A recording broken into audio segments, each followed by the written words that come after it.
Guys, അപ്പോൾ ഇന്ന് നമ്മുടെ റമലാൻ ഡേ നമ്പർ 11 ആണ്. അപ്പോൾ ഇന്ന് നമുക്കൊരു കുട്ടി വ്ളോഗ് ആവാമല്ലേ. അപ്പോൾ ഇന്ന് നമ്മൾ ആദ്യം തന്നെ എടുത്തിട്ടുള്ളത് നമ്മുടെ പച്ചമുന്തിരി ഉണ്ട്, പൊമഗ്രാനറ്റ് ഉണ്ട്, 2 കട്ട്ലേറ്റും പപ്സും ഈന്തപ്പഴവും ഉണ്ട് കേട്ടോ. ഈന്തപ്പഴത്തിൻ്റെ ഉള്ളിൽ നമ്മളൊരു കുഞ്ഞ് കാഷ്യൂനട്ട് ഫില്ല് ചെയ്തിട്ടുണ്ട്. പിന്നെ ആണെങ്കിൽ നമ്മുടെ കുമ്മട്ടിങ്ങ കട്ട് ചെയ്ത് വെച്ചിട്ടുണ്ട്. പിന്നെ കുമ്മട്ടിങ്ങ കലക്കിയതുണ്ട് കേട്ടോ ഗൈസ്. കസ്കസ് ഒക്കെ ഇട്ടിട്ടുണ്ട്, നല്ല അടിപൊളി ടേസ്റ്റാണ് കസ്കസ് ഇട്ട് കഴിഞ്ഞാൽ. പിന്നെ കുറച്ചധികം കസ്കസ് ഇട്ട നമ്മുടെ നാരങ്ങ വെള്ളം, സർബത്തൊക്കെ ഒഴിച്ച് നാരങ്ങ വെള്ളമാണ് കേട്ടോ ഗൈസ്. അങ്ങനെ അതൊക്കെ വെച്ച് കുറേ നേരം നോക്കി നിന്നു കേട്ടോ, ബാങ്ക് എപ്പോഴാണ് കൊടുക്കണേന്ന്. പിന്നെ ഒരു പേരക്കയും കൂടി സൈഡിൽ കട്ട് ചെയ്ത് വെച്ചിട്ടുണ്ടായിരുന്നു കേട്ടോ ഗൈസ്.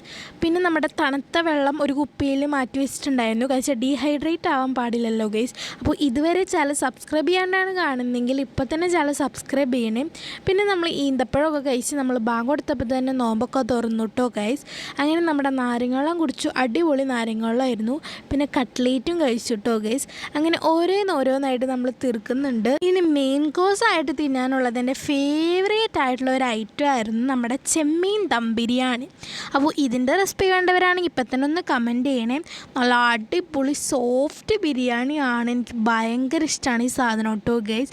അപ്പോൾ നോമ്പിൻ്റെ തുടങ്ങിയിട്ട് ഇത് 2ാമത്തെ വട്ടമാണ് കഴിക്കുന്നത്, കാരണം ഇതിൻ്റെ ഫേവറേറ്റ് ആണ് കേട്ടോ. അപ്പോൾ ആ ചെമ്മീൻ പൊരിച്ചതും ആ ഗ്രേവിയും എല്ലാം കൂടി കൂട്ടി കഴിക്കാൻ ഒടുക്കത്തെ ടേസ്റ്റാണ്. അപ്പോൾ ഇന്നത്തെ വീഡിയോ ഇത്രേ ഉള്ളൂ. അപ്പോൾ അടുത്ത വീഡിയോ വരുന്നവരെ ബൈ ബൈ.